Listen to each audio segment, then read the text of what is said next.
Hello, this is Martin Edmondson, the founder of Reflections and the creative director on Driver San Francisco. I'm going to give you a quick walkthrough, a special E3 build of the game here. And what we've done with Driver San Francisco is very much go back to the roots of what made the original Driver game such a unique experience. We're going to get straight into a car chase between John Tanner and Jericho, two key characters that we've brought back from earlier in Driver's history.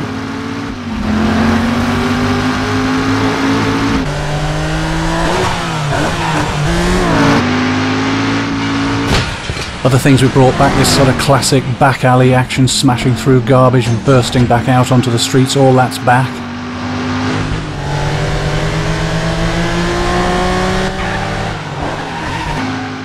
You can see the handling here. We've really worked hard to bring this back, that classic feeling of the handling. Tanner pushing the back end of his car right out there. And for the first time in Driver's history, we have well over 100 real licensed cars. Using the in-car view here, it's one of the classic views used in many of the 70s car chases like Bullet and French Connection that inspired the original Driver game.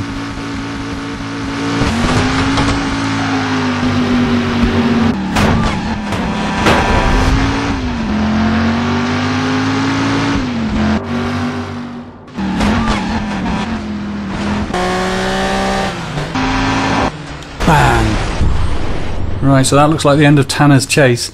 Now, whilst Jericho gets away here, I want to show you this. This is a brand new feature for Driver San Francisco. We call it Shift. Now, this is brought about by the fact that Tanner, earlier in the story, is involved in a serious incident, and that puts him into a coma. And Tanner is completely unaware of the fact that he's in a coma. He thinks he got a lucky escape and ends up with this amazing new ability. And as you can see, Tanner feels like he's looking down on the world like this. He can see and identify lots of cars in the world. And he can shift instantaneously into a vehicle. Anytime you change your mind, you can shift into another vehicle. And you can also have some fun with this. So if I want to change direction, for example, immediately without having to turn around, I just shift into a car coming in the opposite direction, like so. And this is something that upgrades throughout the game, so we can pull higher, reveal more of the city, and still see all the cars driving around. But Shift is a limited ability. It has to be charged.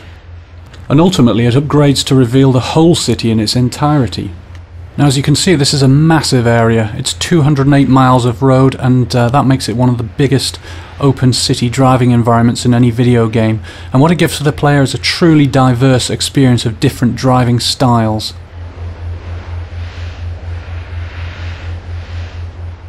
Let's look at how Shift can really transform the gameplay for the player. We're going to shift in lower here down the south end of the city, see what's going on here. And we can find two cops here. They're both chasing after this Mustang, the Shelby Mustang. Now, to acquire a mission in Driver, you just shift straight into the vehicle, and we're now playing the part of this cop, trying to take down the getaway. Now, the shift is also upgraded in functionality as well. We have a new ability here, a rapid shift, so we can shift further forward, keep us in the action.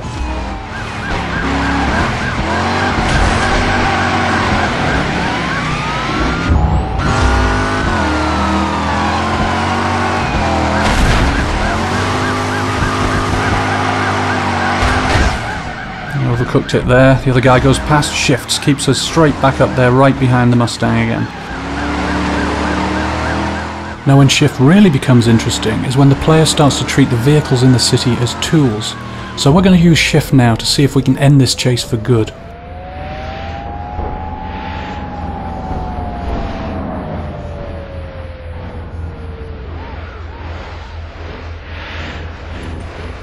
Now that's what I'm after, a big heavy 18-wheeler.